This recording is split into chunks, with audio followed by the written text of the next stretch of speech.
Всем привет! Это канал Готовить Просто и я, Ольга Матвей. Сегодня я хочу рассказать вам по вашим просьбам и очень большим рекомендациям, как же я все-таки похудела и сбросила вес приблизительно за год. Я расскажу сегодня, может быть, не все очень подробно, потому что всегда как-то видео у меня получаются очень длинные и не все готовы их смотреть. Поэтому я расскажу самое основное.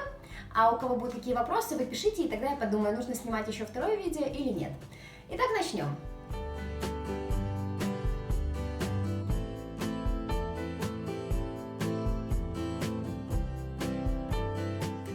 Начнем с того, что перед тем, как вы начнете сбрасывать вес, вы сядьте и подумайте, оно вам надо? Ну, реально, нужно вам это или нет? Потому что не всегда это нужно. Я надеюсь, я так понятно говорю.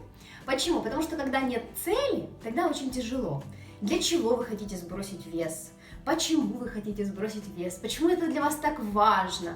Ну, в общем, вот всякие такие мотивационные вопросы, они заставляют задуматься, и это то, что нас толкает вперед постоянно продолжать делать то, что мы делаем. Поэтому это очень важно перед тем, как вы будете начинать. У меня была очень хорошая цель и мотивация, говорить ее не буду, но каждый должен решить для себя. Я в течение года скинула последние 11 килограмм, вот так. Вообще, в общей массе за всю свою жизнь я скинула порядка 15-20 килограмм. Сейчас я вешу 49 килограмм. И думаю, еще немножечко, может быть, килограмм или полтора, или там подкачать мышцы, ну, в общем, как-то так, как получится. Начинала я год назад, после Нового года я весила где-то 60 или 61 килограмм, решила, что все-таки надо худеть. Посмотрела на себя на видео на YouTube и думаю, нет, ну, как бы камера увеличивает, как-то я на роликах больше, чем в реальной жизни. И решила, что все-таки надо худеть. Первое, что вам нужно сделать, я буду очень говорить кратко, сжато, чтобы успеть все сказать за тот промежуток времени, что у меня есть.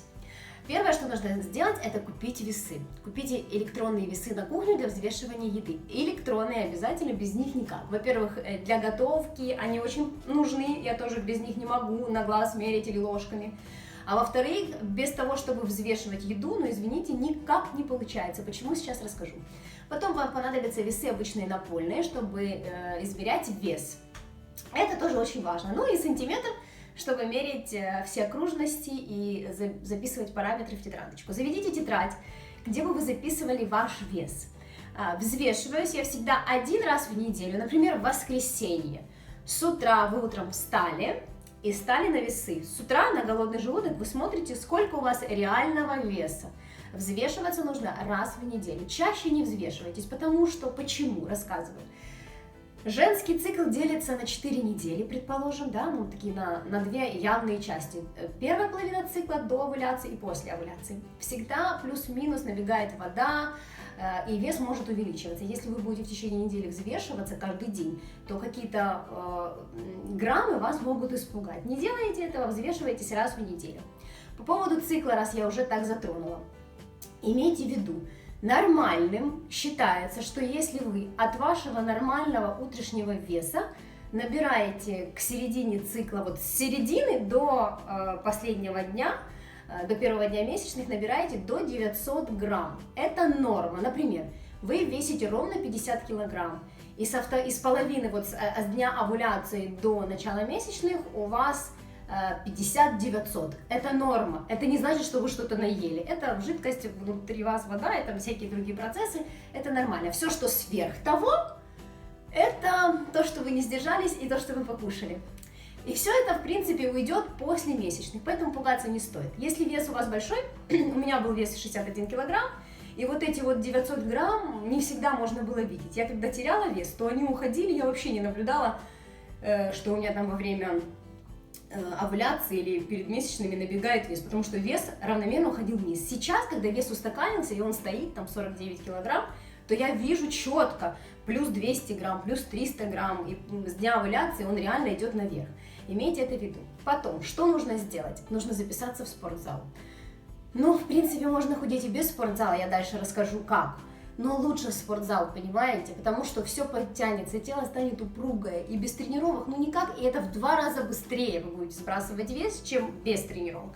Запишитесь в спортзал, и не просто в спортзал, запишитесь в спортзал, который рядом с вами, рядом с вашей работой или рядом с вашим домом, чтобы вам было идти буквально 5, 10, 15 минут, чтобы вам не было леньки потом ездить зимой, вечером и так далее. Когда лучше заниматься? Ну, лучше, конечно, с утра. Я занимаюсь всегда в обед, но если нет такой возможности, то когда угодно. Когда угодно. Когда есть время, тогда идите в спортзал 3 раза в неделю. Ну, если 3 раза не получается, 2, ну меньше 2, ну нет смысла просто вообще. Идеально 3. Больше, чем 3 раза в неделю заниматься не стоит. Если вы никогда не ходили в спортзал, вы не знаете, что это, не знаете, как правильно заниматься, так все поверхностно и в общем, возьмите тренера, хотя бы на первые несколько месяцев возьмите себе тренера личного. Это будет стоить дополнительных денег от абонемента, конечно же, но он поставит вам правильное упражнение, расскажет вам, как питаться, ну и так далее и тому подобное. Это очень важно, потому что нужно не просто делать упражнения, а делать их правильно, иначе можно чего-нибудь себе сделать неправильно и покалечиться. Поэтому имейте это в виду. В спортзале нужно быть аккуратным, возьмите тренера. Это такое маленькое вот превью, что нужно сделать. Итак, дальше, по поводу магазина и продуктов. Когда вы идете в магазин, всегда идите со списком, чтобы вы четко шли и покупали то, что у вас написано. Никогда не ходите в магазин голодными, иначе будете покупать все, и вас будет манить просто все запахи. Такого делать не надо, особенно первое время, это очень опасно делать. Можно зайти в магазин и купить совершенно не то, зачем вы туда пришли. Поэтому четко список, и тогда, когда вы не голодные. Это такой момент.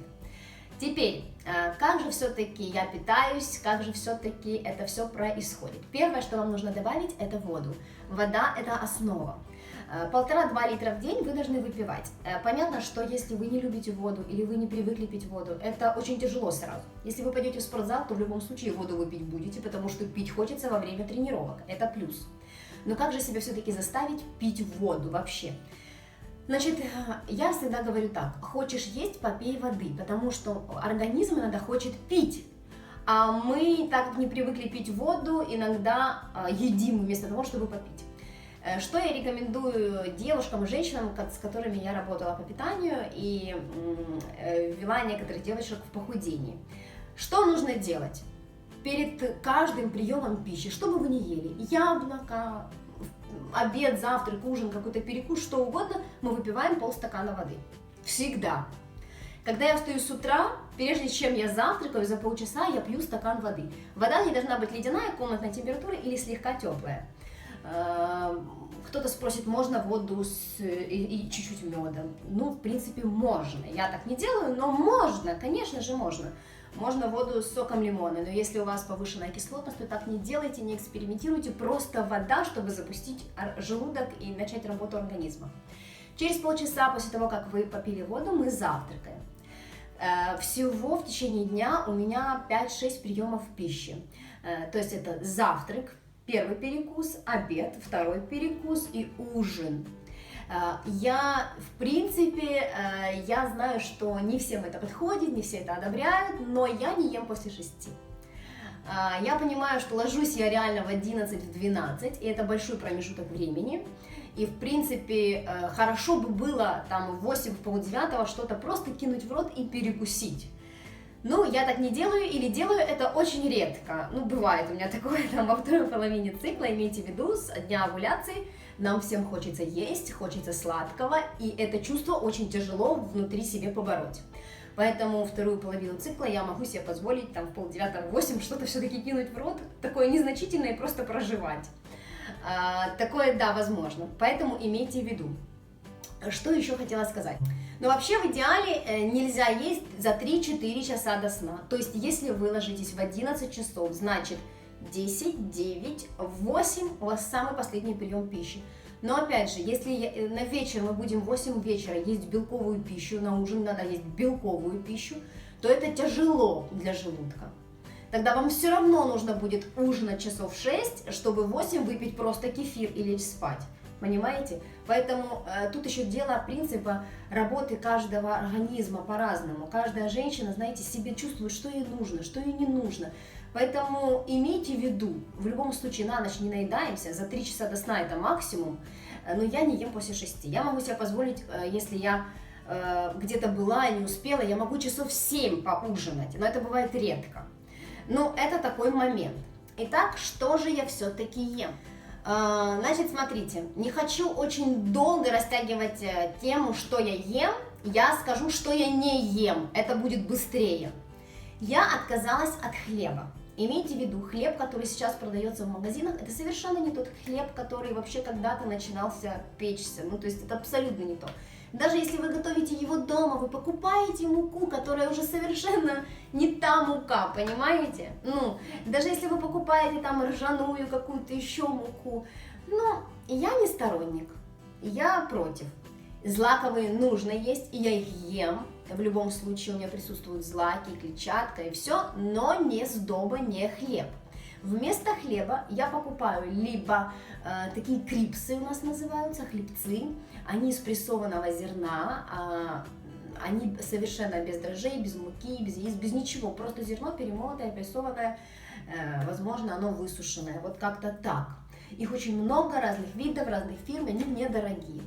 Я покупаю лаваш. Лаваш, но не такой плотный, знаете, а тонкий лаваш. Вот тонкий лаваш.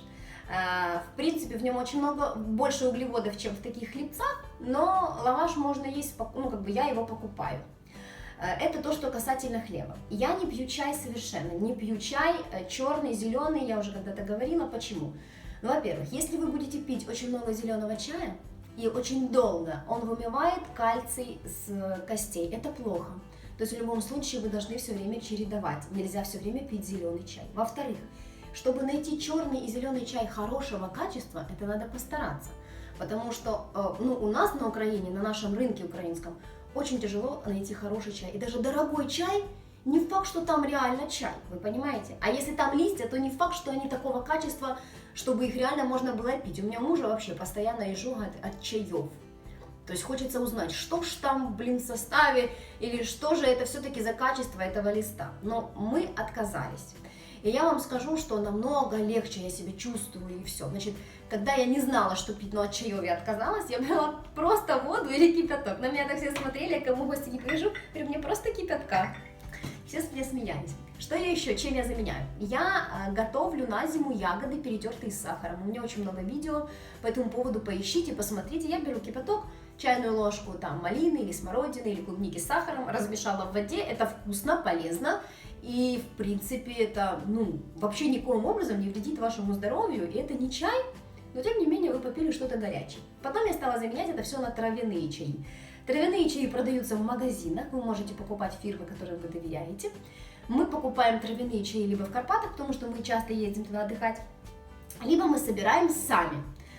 Но по поводу сбора чаев, в принципе, надо разбираться в траве, чтобы собрать те чаи, которые нужны.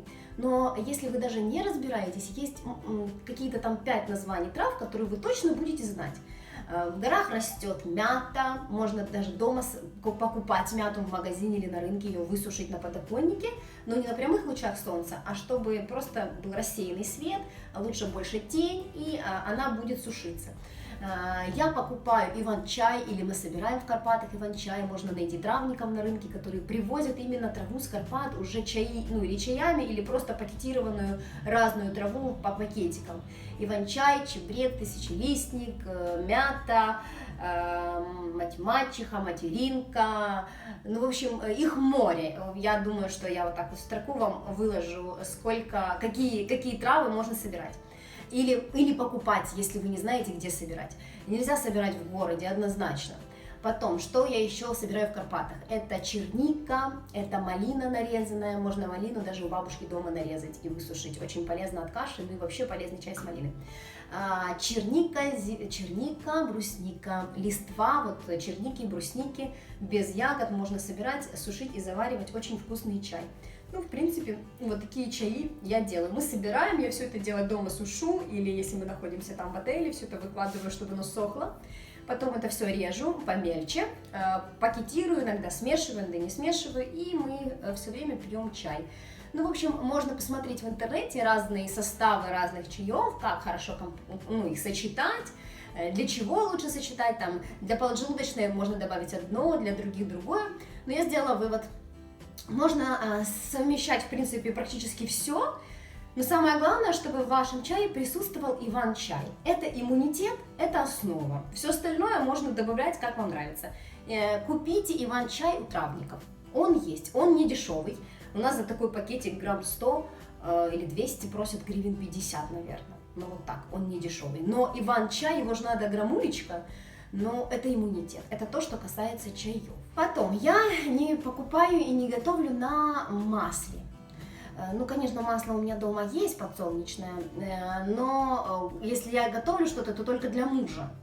Но я не ем ничего жареного, понимаете? Значит, что я ем? Вареное, пареное, то есть пароварка, и мультиварка, духовка. Там, где не нужно добавлять отдельно масло. Понимаете, да? Из продуктов это может быть курица, грудинка, говядина, телятина, индейка, рыба, очень много рыбы, желательно белой, то есть не красная рыба. Я отказалась на одно время от красной рыбы, потому что она более калорийная и так далее. Пока я вот сбрасывала основную массу веса, я отказалась от красной рыбы. Ела белую рыбу, хек, минтай, ну и так далее. Карп жирный, белый амур жирный, имейте в виду, нужно смотреть по каждому продукту, насколько он жирный. Свинина точно нет, баранина точно нет, никаких сосисок, колбас и так далее, этого точно нет. Сыры, я ем сыры. Так, что же еще по поводу каш? Значит, овсянка, рис. Я отказалась от картошки. Я могу раз в неделю съесть печеную или вареную картошку, но раз в неделю, понимаете? Картошка очень замедляет метаболизм, этого делать не нужно. Лучше оставьте рис. Макароны. Макароны, в принципе, можно есть макароны из твердых сортов пшеницы, или мне нравятся макароны из гречневой крупы. Но макароны, пока я сбрасывала основную массу веса, я их убрала вообще. Сейчас я все это ввожу понемногу, я могу раз в неделю съесть одну картошку, раз в неделю там 50 грамм риса. Ну, в принципе, вот так. Если не рис, то могу заменить 50 грамм макаронов. Ну, это я говорю 50 грамм для себя. Это не значит, что для вас это надо, нужно 50 грамм. Я расскажу, как посчитать, сколько вам нужно. Теперь, что я еще не ем?